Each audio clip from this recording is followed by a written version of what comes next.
Setelah viral kalian minta take down, jadi ini saya masukkan di YouTube sama di Facebook. Kenapa Mbak? Ini saya ada problem di Singapura. HP-mu jangan deket-deket sama handfree-mu, jadi biar suaranya nggak pecah-pecah. Kenapa saya? Ini Mami, Jangan panggil saya Mami Mbak. Saya minta maaf. Jangan panggil. Saya ada masalah di Singapura. Memang kejadian itu memang dari awal kerja. Dari awal kerja saya kerja di majikan ini udah 3 bulan. Setiap hari tuh marah-marah. Setiap hari tuh memang saya tidak mengerti bahasa Inggris. Saya belum paham betul.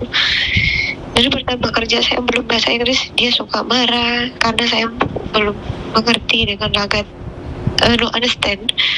Jadi saya suka dimarahin, ini itulah, suka marah, suka banting barang. Jadi dalam beberapa bulan saya ketekanan batin, saya sabar sampai nunggu hari proses pemotongan gaji.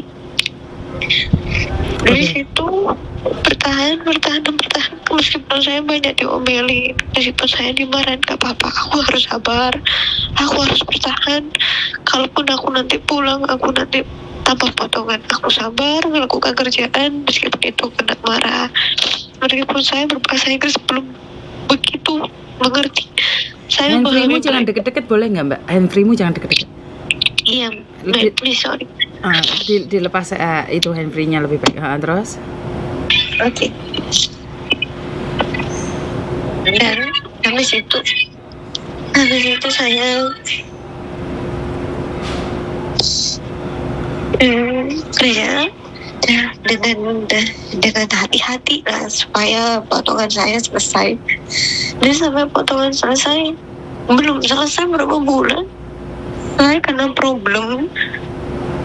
Ini masalahnya, saya telepon ibu saya selama 1 jam gak terasa.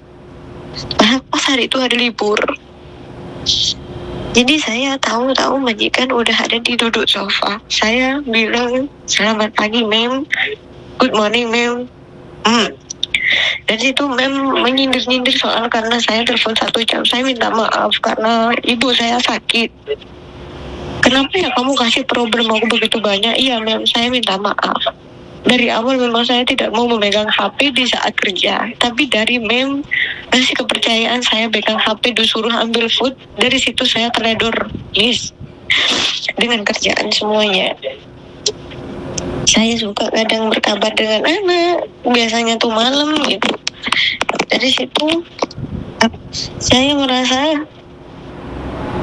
dimarah-marahin sampai dimarahin sampai marah banget. Dia mau pukul aku, dan aku pun sampai kaget karena saya menemukan ketraumaan dengan suami. Dari situ saya minta pulang. Dia mau pukul aku, dia minta pulang. Dia marah besar. Kalau kamu minta pulang, aku pulang aja. Saya minta pulang Indonesia. Saya pulang Indonesia.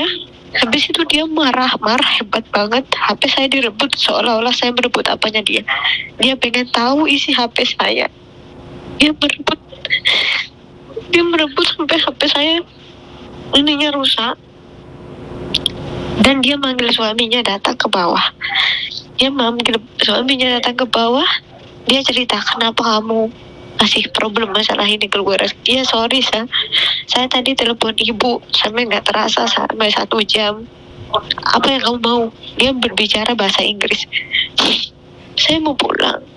Dia banting gelas dan serpihannya itu kena kaki saya. Dari itu saya ngerasa takut dan saya benar-benar pengen pulang. Dan dia menjanjikan September akan pulang.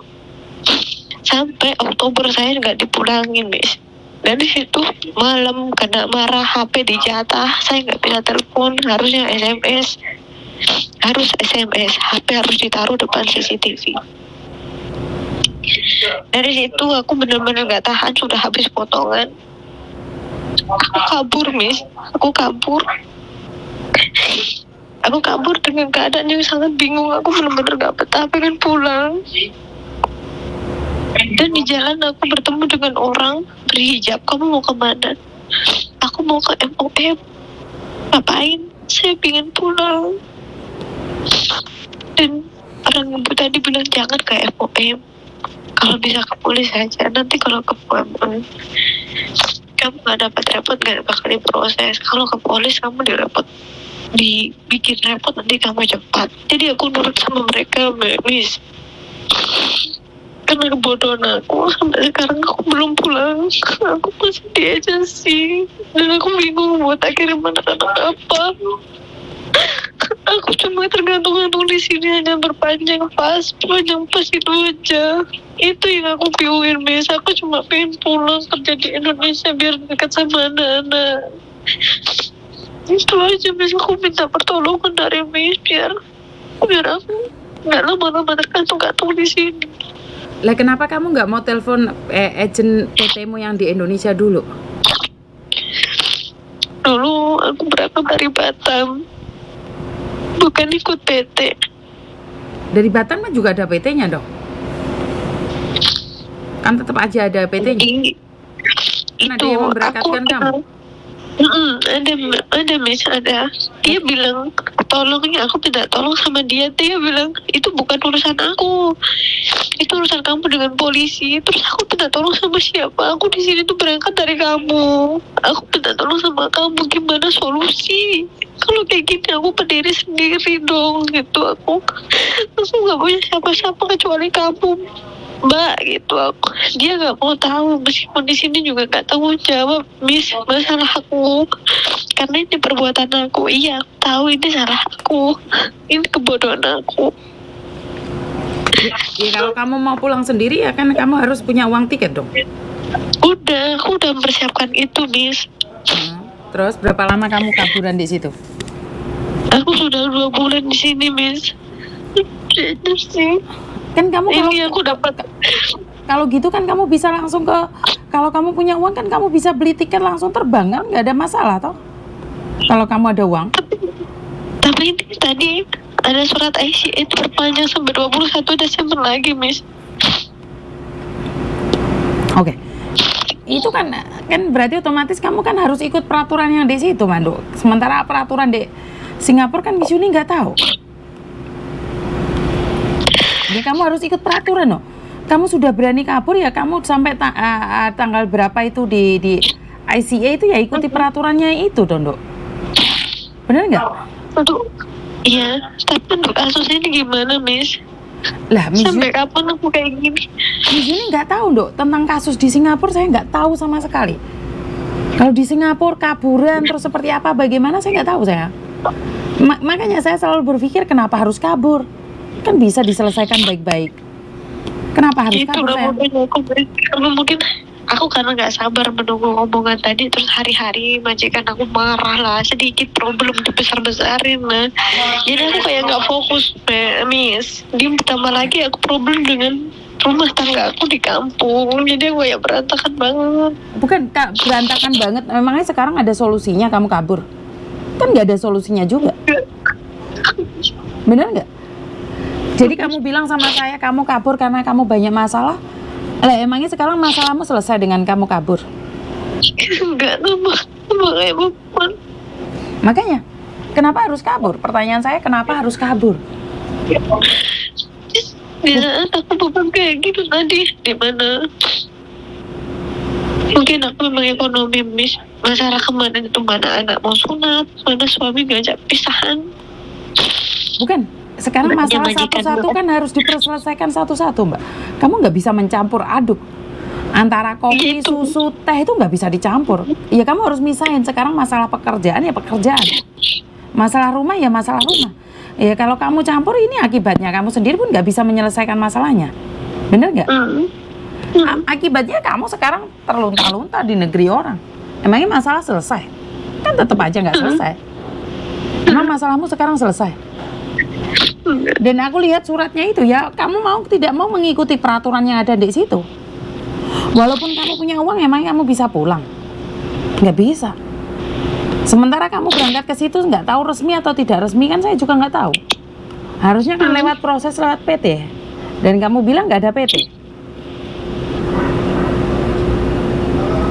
Benar nggak sih?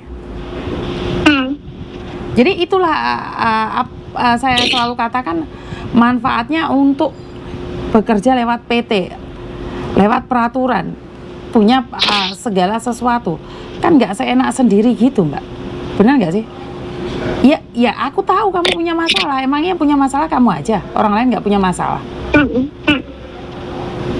Miss Yuni juga punya masalah, tapi kan tidak seharusnya dengan masalah itu kita mencampur adukkan masalah kita. Ya akhirnya kamu sengsara, sayang. Bagaimana caranya? Saya nggak tahu sama sekali tentang Singapura. Kaburan Singapura itu harus seperti apa dan bagaimana. Kasih saya sedikit waktu untuk mencari bantuan juga, karena saya memang tidak tahu Singapura itu harus seperti apa dan bagaimana. Kamu menyesal, kamu ingin cepat pulang tapi kamu ternyata nggak bisa kemana-mana kamu. Iya. Kamu bisa kemana? Nggak bisa kemana-mana kamu. Bener-bener bodoh aku ikutin saran mereka. Ya, kamu nggak perlu ikut saran orang, kamu sendiri harus mikir. Kabur dari majikan apa yang kamu dapatkan? Sekarang makan tidur numpang sama orang kamu. Iya. Kamu nggak sabar. Kamu tidak sabar ikut majikan. Kamu ikut orang. Emang enak ikut orang? Merepotkan orang emang enak. Benar nggak sih? Secara logika kan nggak masuk tuh, sayang. Secara langsung kan nggak masuk dalam otak kita. Bisa dipahami? Bisa. Miss, mau tanya. Kalau sama NCI ini sudah ngasih surat pernyataan sampai 21 Oktober gini, itu masih diperpanjang lagi nggak, Miss? Atau nggak sampai berapa bulan aku di sini lagi? Seperti yang saya katakan, kasih saya waktu, saya akan bertanya pada orang-orang yang ada di Singapura, karena Miss Yuni sendiri tidak pernah tahu tentang Singapura. Miss Yuni datang ke Singapura itu cuma main, bukan untuk bekerja. Jadi saya tidak tahu peraturan Singapura. Kasih saya sedikit waktu. Oke? Terima kasih. Iya, Miss, sudah kasih solusi begini. Assalamualaikum. Waalaikumsalam. Oke, sekali lagi kaburan dari Singapura, telepon Miss Yuni. Waduh, Miss Yuni nggak tahu loh. Benar-benar nggak tahu seperti apa dan bagaimana.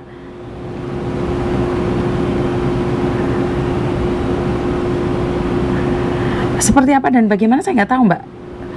Karena memang di luar ranah saya ya. Saya nggak ngerti nih kaburan dari Singapura itu harus seperti apa dan bagaimana. Makanya saya selalu bilang bahwa kok wani-waninya kamu kabur gitu loh. Ini pertanyaan saya yang tidak pernah bisa terjawab oleh kalian.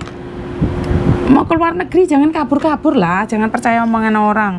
Ya, itu aja dari saya, kurang lebihnya saya minta maaf dan wassalamualaikum warahmatullahi wabarakatuh. Berkat Tuhan mengalir atas hidup kita semua. Semoga semua makhluk hidup bahagia dan sampai ketemu lagi. Bye-bye.